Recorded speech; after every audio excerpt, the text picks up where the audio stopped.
continuando ahora con la elaboración de gráficos, ¿verdad? En nuestro tema de procesamiento de datos e investigación en salud. Al igual que las tablas, los gráficos también se elaboran según una serie de normas o reglas que se fundamentan en el tipo de información que se pretende presentar. Y al igual que las tablas, también se utilizan para presentar información. Por eso entonces es que digamos, estas características que deben tener tanto las tablas como los gráficos son fundamentales para transmitir información.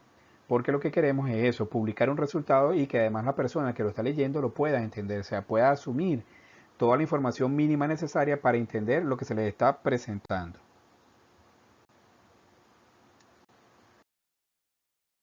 Entonces, al igual que las tablas, los gráficos también deben tener título, el cuerpo contenido, la fuente y las notas explicativas en caso de que sea necesario.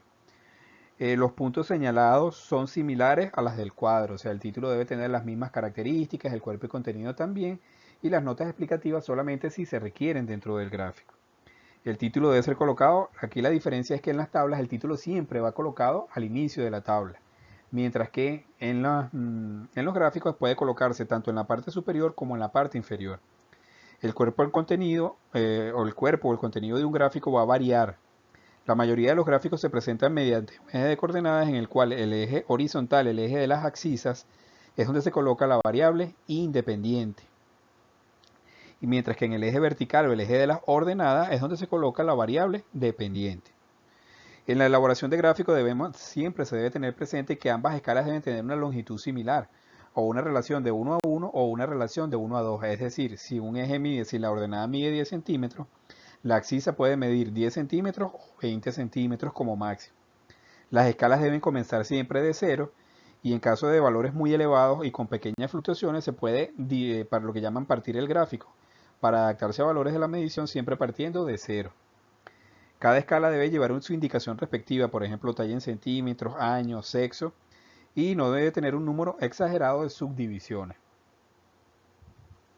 Fíjense que dentro de los gráficos que podemos conseguir, ya se los vamos a presentar, podemos tener diagrama de barra y sus distintas modalidades, el histograma, el polígono de frecuencia, el diagrama de sectores, las frecuencias acumuladas y los diagramas de puntos, así como otro tipo de gráficos que se han ido presentando o que han ido desarrollándose con estas nuevas técnicas computacionales. Dentro de los más comunes vamos a presentar algunos a continuación. Aquí tenemos, por ejemplo, fíjense ustedes lo que decíamos, la tasa de desempleo en Venezuela para el periodo 97-2006 y aquí le faltaría indicar, ¿verdad? Un error en el título que es por 100, una tasa por 100. La fuente en este caso salió de la ONAPRE, la ley de presupuesto, ¿verdad? Del año 2007, que hace un resumen de la tasa de desempleo. Y vean ustedes acá, esto es lo que llamamos un gráfico de tipo cronológico, una serie cronológica. ¿Por qué? Porque presenta la evolución de un fenómeno de estudio a través de los años.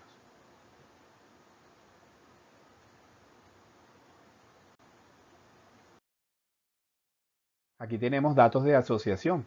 Fíjense ustedes que tenemos tanto la pobreza extrema como la pobreza no extrema. Tiene su fuente, tiene su título. Aquí también deberíamos indicar cómo está representada esta pobreza. En este caso está representada como porcentaje, distribución porcentual de la pobreza y debería decir por 100. Y como vemos, aquí tenemos la pobreza no extrema, mientras la pobreza extrema en el periodo 97-2006.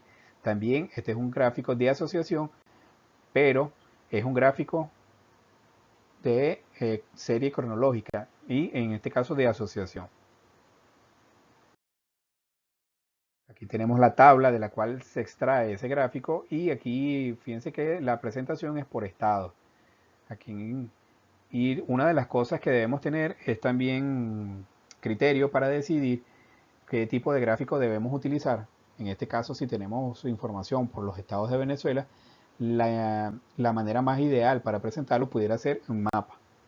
Otra de las cosas es qué vamos a presentar. Si esta es la tabla, ¿qué vamos a presentar? Fíjense que ustedes que esta es una tabla un poco más compleja porque tiene el total de hogares, la pobreza no extrema y la pobreza extrema, por el método de las líneas de la pobreza, que es un método para dilucidar la pobreza en función de los ingresos. Y tenemos entonces dos indicadores. ¿Cuáles son estos indicadores? O tenemos tres indicadores. Son el porcentaje de pobreza total, y dentro de la pobreza total además cómo se subdivide en pobreza extrema y pobreza no extrema. Entonces, cuando vamos a presentar los gráficos, tenemos que tener cuidado sobre cómo los presentamos. No podemos presentar en un gráfico estos tres resultados. Es necesario presentar aparte la pobreza extrema y luego la distribución de la pobreza tal como lo vimos en el gráfico anterior.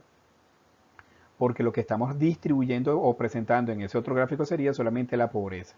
Entonces, una diferencia entre la tabla y los gráficos es que en las tablas se presentan todos los datos, es decir, los datos que dan origen a los indicadores, mientras que en los gráficos solo se presentan los indicadores.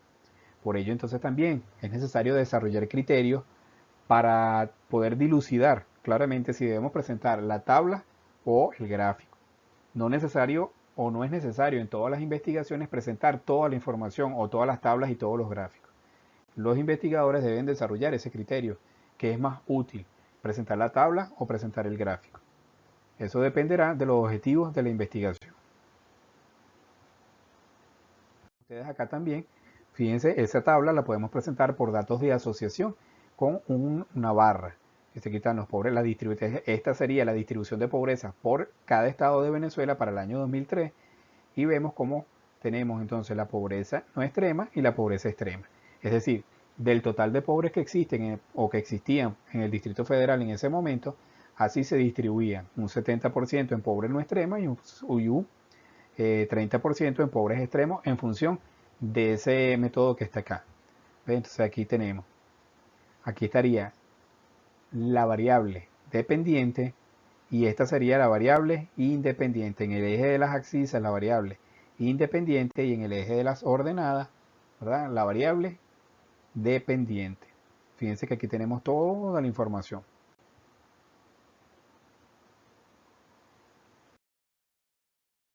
Este sería la distribución de la pobreza en un gráfico una distribución de torta que llaman, ¿verdad? En donde tenemos los pobres no extremos y los pobres extremos.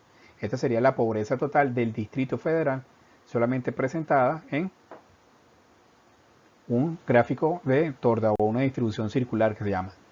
Es también aconsejable, aunque se trata de utilizar mucho los gráficos en tercera dimensión, pareciera que son como más llamativos. Sin embargo, muchas veces un gráfico en tercera dimensión lo que hace es que más bien impide observar claramente la información que nosotros queremos transmitir. Entonces, si no es necesario, es preferible evitar este tipo de gráficos. Ustedes acá, distribución porcentual de la tasa de mortalidad materna según los estados en Venezuela para el año 2008, tasas por 100.000 nacidos vivos registrados. Entonces, fíjense que aquí está toda la información.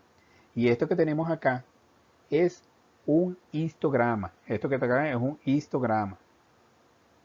Vean que aunque no están aquí, realmente hay como una especie de separación, realmente no existe esta separación. En el histograma, las características es que todas las barras tienen la misma o el mismo ancho y además no tienen separación entre ellas. Fíjense que cuando vimos el gráfico de barras, los gráficos de barras sí tienen separación entre cada una de las barras. Aquí no. Aquí lo presentamos de manera continua, por eso es que una distribución continua. Aquí también, esto que está acá, lo veremos más adelante cuando hablemos de los datos agrupados en estadística, pero esto que está aquí es la variable dependiente. En este caso es la tasa de mortalidad materna distribuida de acuerdo a grupos, ¿verdad? O a clases que llamamos. Y este es el porcentaje. Entonces este sería el porcentaje de estados que tienen una tasa de mortalidad entre, podemos decir, 28 y 42, por decir un número. Entonces hay aproximadamente un 15% de esos estados. ¿Cuáles son? No lo sabemos. ¿Por qué? Porque se pierde la identidad del dato una vez que se agrupan los datos utilizando lo que llamamos un histograma de frecuencia, que explicaremos en mayor detalle en la clase de estadística. Y vean ustedes, para recuperar esa identidad del dato lo presentamos entonces en un mapa que termina teniendo también todas las características y toda la información que hemos dicho. Distribución de la pobreza por estado según el método de las líneas de pobreza en Venezuela 2005. Y entonces vean ustedes aquí que tenemos esta es la distribución porcentual de pobreza entre 19 y 26%. Estos estados, ¿cuáles son? Distrito Capital que está aquí. Él representa el 4,17% de los estados del país. Mientras que el 41,67% de los estados del país presentan una distribución de pobreza o presentaban una distribución de pobreza para el año 2005 entre 35 y 42%. ¿Cuáles eran? Bueno, Bolívar, Delta Macuro, Anzoátegui, Aragua, Portuguesa, eh, Táchira, Táchira, Mérida, Zulia, Falcón, ¿sí? Entre esos estados. Luego tenemos las medidas de tendencia central que también discutiremos más adelante. ¿Cuál era la media? El 40,5%, es decir, en promedio, para el año 2005, en Venezuela los estados tenían un 40,5% de pobreza según este método, mientras que la mediana era del 40,20% y la moda era del 32,30%. Su desviación típica o estándar era del 8,63 y el coeficiente de variación era 21,28, lo cual explicaremos nuevamente, repito, en la clase de estadística. Entonces fíjense que aquí la utilidad entonces del mapa para ver gráficamente cómo se distribuyen la distribución de frecuencia, valga la redundancia, en los estados del país. Eso es cuando estamos trabajando con los estados. También si dentro de un estado podemos acceder a los mapas por municipio, también pudiéramos presentar esta información por municipio. Bueno, con esto hemos concluido entonces nuestra clase de el procesamiento de los datos.